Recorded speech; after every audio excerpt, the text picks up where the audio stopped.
Professor, e como é de se notar, em várias passagens da sua fala, o senhor fala em bastantes experiências que o senhor já vivenciou.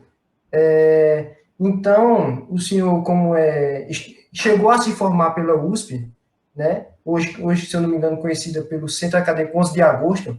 O senhor teria alguma experiência relacionada a movimentos estudantis, ou até o senhor passou junto ao Centro 11 de Agosto? Vamos falar, vou ser bem honesto, eu nunca fui ligado à política acadêmica, nunca. Mas o Centro Acadêmico 11 de Agosto, ele é um diretório conhecido, famoso. Eu nunca tive ligação, tive alguns amigos, que são meus amigos até hoje, que acabaram indo para o 11, mas por uma ideia que a maioria das pessoas não vão gostar, que era um partido que naquela época era de zoeira, de tiração de onda, que daí eles acabaram ganhando o 11, porque era, na verdade, uma espécie de voto de protesto, porque era muito pessoal radical de um lado, essa polarização que a gente vive hoje na sociedade, né? Vamos supor que você tem um grupo, vamos pensar Bolsonaro contra Bolsonaro, Lula contra Lula, e daí chega um terceiro grupo que fala, a gente está na faculdade, cara, a gente, isso não é importante para a gente aqui, o que é importante para a gente é a aula, a festa que você vai depois, a amizade que você faz e tal. E daí esse grupo ganhou o 11 com isso, né? Então, mas eu nunca fiz parte de grupo nenhum, nem desse. Mas o pessoal mais próximo que eu tinha era isso. Agora por exemplo, tem um amigo meu que hoje é professor da USP, que é amigão, veio no meu casamento aqui em Caruaru, que é um amigo de trocar mensagem quando eu estou em São Paulo almoçar com ele, que é professor de sociologia, lá da Sociologia Jurídica da USP, que é um grande amigo mesmo, amigo pessoal, de sair, de frequentar a casa, que ele era de um grupo mais ligado à esquerda e tal, que era o grupo Luta Socialista, olha o nome dos grupos que tinha lá no negócio, mas eu não tinha nada a ver comigo isso, porque eu nunca fui de grupo. Eu nunca nem fui grupo nem de esquerda, nem de direita, nada, porque eu achava que isso desviava o foco do que eu queria, né? Do que eu queria, que era a vida acadêmica e tal. Mas eu respeito quem pensa o contrário. Eu sei que vários professores da SES hoje em dia participaram do diretório acadêmico e tudo, mas eu nunca foi a minha vontade, né? Até hoje. Vocês dificilmente vão me ver falando sobre política em sala de aula. Vocês sabem que tem professor que é A, B e tal, e você vai ter o Silvano que não vai falar nem de A nem de B. Tenho certeza aqui que ninguém vai saber em quem eu votei. E eu não vou falar assim, você votou no Bolsonaro? Não vou falar. Você votou no Haddad? Também não vou falar, pô. Você fala, mas então quer dizer que você está defendendo o Bolsonaro? Não, em absoluto. Quer dizer então que você defendia o Lula? Não, também. Não estou falando, não vou nem defender nem ser contrário. Porque é irrelevante para o meu trabalho, pô. É irrelevante para a sala de aula se quem eu voto, sabe? Uma coisa tão irrelevante para isso. Por que eu vou ficar divulgando ou influenciando algum aluno em relação a esse ponto, né? Vocês não vão me ver. E desde a época da graduação eu sou assim, eu não ligo muito para o diretório acadêmico, para movimento estudantil. Na verdade, eu ficava pistola quando o cara atrapalhava a aula. Poderia ser movimento estudantil, poderia não ser movimento estudantil. Se você estava numa aula, o cara fazia uma manifestação que atrapalhasse o professor, eu ficava muito pistola. Como até hoje eu fico. Né? Não estou falando do aluno, pelo amor de Deus, vocês podem ir lá dar recado e tal. Eu estou falando daquelas coisas do cara querer impor a vontade dele de uma maneira mais forte, que eu não preciso disso. Eu sempre sou um cara aberto ao diálogo, né? Não precisa de você impor nada a ninguém, né? Mas por isso. Certo. A gente vai fazer um momentinho agora, professor, que é fazer uma ligação para um colega que a gente tem na instituição, que é Arthur Melo, que ele é do 10º período. E a gente vai ligar para ele para lembrar que também nesses tempos de pandemia, como o senhor bem falou, a gente tem que se manter ainda mais em contato com as pessoas que nos são queridas, né? E aí também para trazer uma pessoa da faculdade para dar um alô para o senhor também. É uma conversa bem breve que a gente está fazendo, que é para poder lembrar as pessoas de manter esse contato nessa época de pandemia, porque às vezes a gente fica tão concentrado em uma coisa e outra que a gente não foca também nessas outras pessoas e acaba causando um distanciamento ainda maior do que esse físico que a gente está vivendo. E aí é para lembrar de dar essa ligada para o nosso amigo, para uma pessoa que seja querida por nós sempre. É isso, Tá tá bom. certo? Aí, A gente tem que estar sempre junto, mesmo não estando juntos fisicamente, né? Essa que é a ideia. Bom, mas essa ideia de vocês, esse projeto é muito bacana, cara. Eu nem sabia. Cara, ó, você tem que divulgar mais, viu, na faculdade, porque é muito legal, muito bacana mesmo. Parabéns. Tô adorando. deixa eu fazer aqui a ligação para Arthur, só para testar também o áudio, para ver se vai pegar. Alô? Oi. Peraí, deixa eu conferir se tá todo mundo escutando. Todo mundo escuta Arthur? Falou, William. Tá todo mundo escutando, Arthur. Oi, pessoal. Tá me escutando aí? Tá bom o áudio? E aí, Arthur, beleza? Tudo certo, Silvana? Arthur, Tranquilão? E aí, como é que tá a pandemia, cara? Tá tranquilo, professor. Tô estagiando, estudando. Doido E pra tá me formar. conseguindo estagiar à distância mesmo? Aham. e aí, Você tá Arthur, como é que tá? estagiando onde? Como é? Não entendi direito agora. Você tá estagiando onde? Professor, eu atualmente tô com 2 estágios. Estou estagiando lá na Procuradoria, que inclusive o Carlos estagia comigo. E estou estagiando também no escritório de Rafael Vicente, que é professor da PJ lá da sede. Ah, legal, cara. Que massa. E E aí, aí, Arthur, agora? Essa fase, vai fazer o que depois? Está em expectativa ou não? Demais, professor. Mas, assim, a princípio, eu pretendo continuar no escritório, continuar estudando. Estava olhando até uns cursos de pós, até olhando no mestrado, para continuar estudando, porque no direito não pode ficar parado, Não, tá Sim. certíssimo, cara. se atualizando e se aprofundando. E a cabeça, como é que tá aí? Professor, Porque é no começo difícil, né? foi complicado. Estava tudo muito incerto. Agora, acho que depois desse tempo, a pessoa vai se acostumando, se adaptando. Aí tá fluindo mais as coisas. Tá tudo tranquilo. E a galera da tua turma, cara, vocês continuam se falando? Como é que tá? Da turma, no geral, assim, não muito. Mas no grupo, só coisa acadêmica mesmo. Mas, assim, no meu grupinho dos amigos mais próximos, a gente sempre conversa, comenta. Já deixamos certo que assim que passar essa pandemia, que estiver tudo bem, a gente vai fazer uma confraternização, feita a gente sempre fazia final de período. E aí, sempre que dá, a gente conversa, troca ideia, fala sobre OAB, sobre depois da faculdade. Agora eu vou falar uma coisa para vocês. Esse período depois da faculdade, eu não sei para você, Arthur, mas é um período que eu acho que é o que dá mais insegurança, né? Você fica mais ansioso, né? Porque você vai sair da faculdade e vai ver o que vai fazer. Mas relaxa que dá certo depois, viu? É verdade. Eu agradeço aí os conselhos. Acho que o senhor é uma fonte de inspiração para todo mundo, né? Na faculdade, nesse sentido de sempre buscar e ir adiante. Valeu, Arthur. Muito bacana falar com você, cara. E precisar, sabe que eu estou aqui para ajudar. Tá certo. E agradeço bastante, não só por isso, mas pelos. Eu fico triste porque o senhor só estudei uma cadeira com o senhor. Eu queria ter estudado muito mais, mas até hoje. Valeu. Juro, senhor, até hoje tem coisa que o senhor fala que eu lembro, de frases assim específicas, de histórias. Então, eu agradeço muito pelos ensinamentos aí durante a faculdade. Valeu, cara. E você estudou comigo em qual período? Foi no quinto ou no segundo? Eu estudei no segundo, civil, pela manhã. Caramba, que eu lembro, que bom.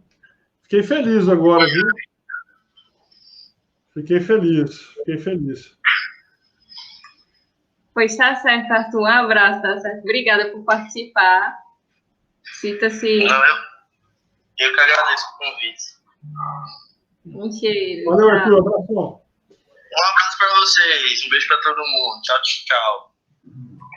Mas assim, professor, eu acho que Arthur ele falou que foi uma pena só ter o senhor como professor de uma única matéria, e assim, só pelo fato de debater aqui com o senhor esse momento, eu acredito que, infelizmente, para mim, não ter tido o senhor como professor, realmente o senhor é é sensacional, viu? Queria muito ter, valeu, cara.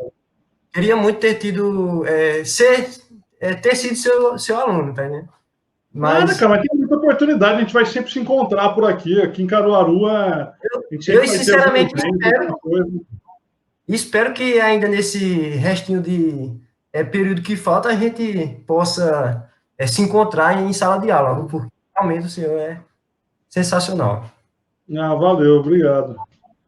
Dá a dica para a coordenação que ele pode dar já a matéria de tributário para a gente, né? Não, Assim. tributário já tem excelentes nomes lá, eu não posso dar nem. Eu fico só brincando na advocacia e na PGE, mas não é. Tem outros professores que são muito melhores. Eu gosto para graduação tem que ser civil mesmo. Processo. Acho que agora está o Rogério, né? Está o Benedito, né? Que estão dando tributário, que são fantásticos. Não tem por que mudar. Vocês estão muito bem servidos, eu tenho certeza. Agora a gente vai apresentar uma pergunta de um estudante, que no caso não é a gente, mas uma pessoa que mandou uma pergunta para a gente, e é Juliana Aparecida, do 7º período.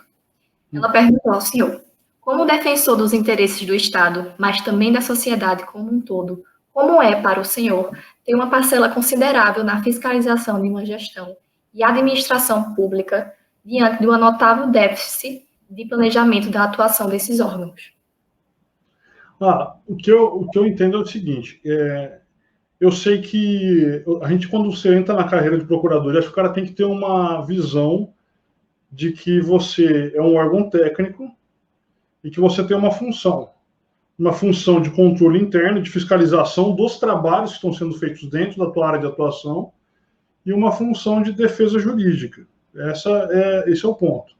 Agora, quanto à decisão do gestor, que é no caso político que foi eleito, a gente tem que respeitar que esse gestor ele tem uma legitimidade popular. Então, lógico, dentro da legalidade, você tem que respeitar o que o cara está fazendo. Porque ele que foi eleito, não foi você, eu não fui eleito. Qual que é a legitimidade minha para poder escolher política pública? Nenhuma. Você está entendendo? Essa que é o primeiro ponto que eu acho que a gente tem que saber. Um outro ponto que eu gosto de falar, que eu sei que eu vou ter um monte de gente que discorda de mim dentro da procuradoria. Eu acho que a advocacia pública é muito diferente da advocacia privada. Que, por exemplo, na advocacia privada eu tenho uma liberdade. Por exemplo, eu tenho uma liberdade de juntar documento, não juntar documento. Na advocacia pública, eu tenho, por princípio, eu falo isso para todo mundo e falo isso dentro da carreira também. Que o documento que chega na minha mão, ele vai para o processo. Favorável ou contrário ao Estado. Porque eu acho que a ideia da advocacia pública é muito diferente da advocacia privada. A gente não está para defender o que é errado, a gente está para defender o interesse público, né? E se, às vezes, um agente público contraria o interesse público, eu não tenho por que defender esse ato do Estado. Tanto é que eu já tenho vários artigos, tenho enunciado aprovado no CJF sobre o reconhecimento do pedido. Eu falei brincando, mas é verdade, eu tenho artigo sobre isso, sobre reconhecimento do pedido como estratégia de defesa.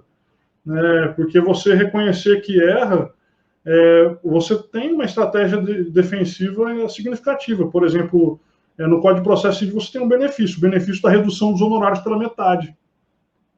Então, isso talvez seja a atuação mais relevante em alguns casos. Né?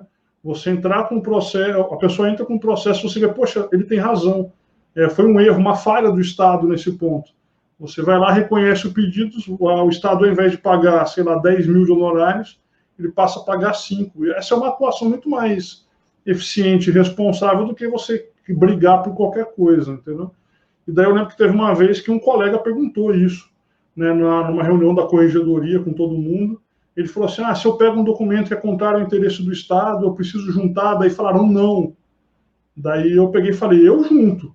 Eu falei, porque eu tenho certeza, eu falei, eu vou juntar e vou continuar juntando. Eu falei, porque eu tenho certeza que ninguém pode me punir por juntar um documento público. Agora, por ocultar documento público, isso eu tenho certeza que eu posso ser punido, porque eu estou ocultando o documento que deveria estar no processo. Né? Tipo, mas é o meu modo de pensar. Né? Eu sei que tem gente que vai pensar de uma maneira diferente. Para mim, o atuar dentro da minha área é isso. É você tentar ver o que é certo dentro da área de atuação, mas respeitando que decisão de política pública não é uma decisão sua. Você não é gestor, você é um órgão técnico, né? Se você quiser ser gestor, você vai lá, se candidata. Tem uma colega minha que é candidata, né, prefeito daqui da nossa cidade.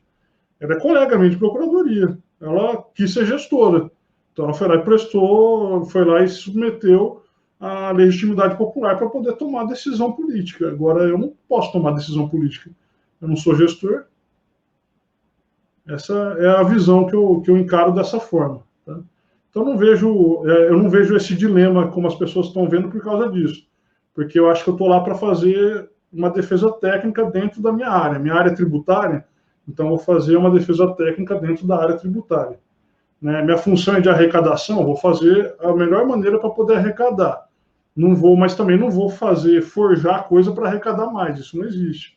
Ou esconder documento, ou ocultar documento para poder arrecadar mais. Também ninguém vai fazer isso. Agora, dentro de uma defesa técnica, você vai fazer o melhor. Se depois o dinheiro não é empregado, isso não é uma preocupação que eu vou ter naquele momento. Porque a preocupação que eu tenho naquele momento é de fazer a melhor defesa técnica possível. Essa é a preocupação que eu vou ter, só isso. Professor, antes de encerrar, será que o senhor poderia deixar uma mensagem para os outros estudantes que estão, de certa forma, que possam ajudar nesse momento? Olha, pessoal, essa situação de pandemia, eu acho que nunca ninguém imaginou viver, né? Eu sei que é temporário, então vocês também devem ter essa consciência. E depois, ou durante esse período, tentem sempre pensar de uma maneira positiva, né? Eu acho que esse que é o caminho para tudo na vida. Se planejem, tentem tomar decisões com planejamento. Se às vezes o plano ele sair um pouquinho diferente do que você planejou, do que você esperava inicialmente, não precisam ficar muito preocupados que o melhor caminho, ele acaba sendo traçado, né? E às vezes não é o caminho que você planeja, às vezes é um outro caminho e que acaba sendo muito melhor do que aquela ideia inicial. Para o direito, hoje em dia, eu falo sempre isso aí para todo mundo, é muito concorrido, uma área extremamente concorrida, então você não pode mais fazer o que todo mundo faz. Então, você tem que se dedicar muito mais, você tem que estudar muito mais, para você conseguir alcançar o objetivo. E se às vezes o seu objetivo não é o mesmo objetivo do outro colega, por exemplo, meu objetivo é só me formar, meu objetivo é ser um advogado privado, meu objetivo é ser um delegado, é ser um juiz, cada um tem o seu sonho, cada um tem a sua história, você não precisa se frustrar pelo outro, se concentre em você, que é muito melhor deixar os outros para lá, o que os outros estão conseguindo, se o outro consegue mais rápido do que você você está um pouco mais devagar, não ficar frustrado com isso, né? É só você ter a certeza de que você está fazendo o caminho correto, de uma maneira ética, de uma maneira correta, e se esforcem, porque o que você espera acaba acontecendo. Da maneira que você planejou, ou de uma maneira completamente diferente, mas no final sempre dá tudo certo. Essa é a minha mensagem para vocês. Um forte abraço. Professor, obrigado pelo conhecimento, pela participação, pela confiança no projeto. Por hoje a gente vai ficando por aqui. Tá certo, pessoal. Muito obrigado. Forte abraço para vocês. Todo mundo que está assistindo aí, quiserem perguntar, só me procurar que eu estou aqui para poder responder, a gente continuar essa conversa, tá bom?